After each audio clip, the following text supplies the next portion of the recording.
अस्सलाम वालेकुम दोस्तों, उम्मीद है खैरियत से होंगे। इलेक्ट्रिक सॉल्यूशंस पर खुश आमदीद। आज की वीडियो है हमारे 1 टन एसी से रिलेटेड। ये देखिए दोस्तों, ये सर्किट जल गया। वजूहत क्या थी? वजूहत ये थी कि दोस्तों हम लोगों ने सर्विस करते हुए थोड़ी सी बेहतियाती की और सर्किट पे पानी चला गया। जब भी एसी की सर्विस करें इन चीज़ों का ख्याल रखें। ये होता है इसका कूलिंग कॉइल, यहाँ ठंडी हवा चलती है। ये इसका ब्लोअर होता है जो आपको ठंडी हवा फेंकता है। कूलिंग कॉइल हमेशा फ्रंट की तरफ होता है और कंडेंसर हमेशा बाहर की तरफ होता है। कंडेंसर मतलब गर्म हवा फेंकने वाला, कूलिंग कॉइल इस मीन कि ठंडी हवा फेंकने वाला।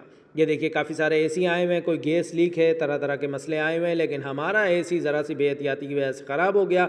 आप भी जब सर्विस करें तो इस चीज़ की तरफ ख्याल रखें। सर्किट को और ब्लोअर को पानी से बचाएं।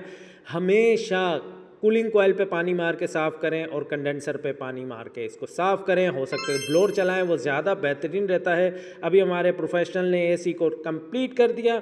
अभी हम इसको फिट करेंगे। ये रहे काफ़ी सारे एसी आए हुए हैं, लेकिन अभी हमारा एसी जो जल गया था, इन्होंने हमारे प्रोफेशनल ने इसको बेहतरीन कर दिया। 1 टन के एसी प्रोफेशनल अलग होते हैं और ये काम करने में भी बेहतरीन होते हैं।